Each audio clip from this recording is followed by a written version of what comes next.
ईद का दिन था। गांव में सुबह से ही हलचल थी। हर ओर खुशियों की रौनक बिखरी हुई थी। बच्चे नए कपड़े पहनकर उछल कूद कर रहे थे। मिठाइयों की खुशबू गलियों में तैर रही थी और मस्जिद की ओर जाती भीड़ से त्योहार का उल्लास झलक रहा था। इसी भीड़ में एक नन्हा सा बालक भी था, हामिद। उम्र मुश्किल से 4-5 साल। पैरों में पुराने जूते, कपड़े साधारण, मगर चेहरे पर चमक थी। उसकी आंखों में आज एक अलग ही खुशी थी। आज ईद थी। हामिद के साथ उसके दोस्त भी थे, मोहसिन, नूरे, महमूद। सबके पास पैसे थे। किसी के पास 4 आने, किसी के पास 6। और हामिद हामिद के पास थे सिर्फ 3 पैसे। लेकिन हामिद को इसका कोई अफसोस नहीं था। वह उतना ही खुश था जितना उसके दोस्त, क्योंकि उसके दिल में एक अलग ही सोच पल रही थी। नमाज के बाद सब बच्चे मेले की ओर दौड़ पड़े। मेले में रंग बिरंगी दुकानों की कतारें थीं। खिलौने, मिठाइयां, झूले, चूड़ियां। बच्चों की आंखें चमक उठीं। मोहसिन ने खिलौना खरीदा। नूरे ने मिठाई ली। महमूद ने मिट्टी का हाथी। हामिद चुपचाप सब देखता रहा। उसके दोस्त हंसते हुए बोले, हामिद, तू क्या खरीदेगा? हामिद मुस्कुराया लेकिन कुछ नहीं बोला। वह आगे बढ़ता रहा। उसकी नजर हर दुकान पर गई। मिठाइयां देखीं, खिलौने देखे, रंगीन गुब्बारे देखे।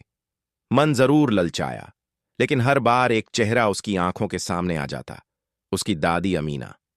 अमीना, जो उसे गोद में लेकर सुलाती थी, जो खुद भूखी रहकर उसे खाना देती थी, जिसके हाथ रोटी सेंकते हुए अक्सर जल जाते थे। हामिद को याद आया, कल ही दादी ने रोटी बनाते समय उंगलियां जला ली थीं। वह दर्द से कराह उठी थीं, लेकिन फिर भी मुस्कुराकर बोली थीं, कुछ नहीं हुआ बेटा। मेले में चलते चलते हामिद एक लोहे की दुकान पर रुक गया। वहां तरह तरह की चीजें थीं, चाकू, चिमटे, तवे। उसकी नजर एक चिमटे पर जाकर ठहर गई। हामिद की आंखें चमक उठीं। उसने चिमटा उठाकर देखा। उसके मन में एक ही बात थी, अब दादी के हाथ नहीं जलेंगे। 3 पैसे उसने दुकानदार को दे दिए। चिमटा लेकर वह खुशी खुशी दोस्तों के पास लौटा। दोस्तों ने देखा तो जोर से हंस पड़े। अरे, ये क्या ले आया? इससे तो कोई खेल नहीं होता। मिठाई क्यों नहीं ली? हामिद शांत स्वर में बोला, इससे दादी रोटी बनाएंगी, उनके हाथ नहीं जलेंगे। दोस्त चुप हो गए। उन्हें समझ नहीं आया कि हंसें या सोचें। कुछ देर बाद मिठाइयां खत्म हो गईं, खिलौने टूटने लगे, मगर हामिद का चिमटा अब भी उसके हाथ में था, मजबूत, काम का, सच्चा।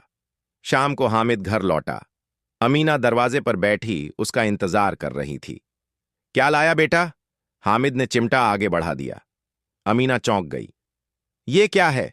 हामिद बोला, दादी, अब रोटी बनाते समय तुम्हारे हाथ नहीं जलेंगे। अमीना की आंखें भर आईं।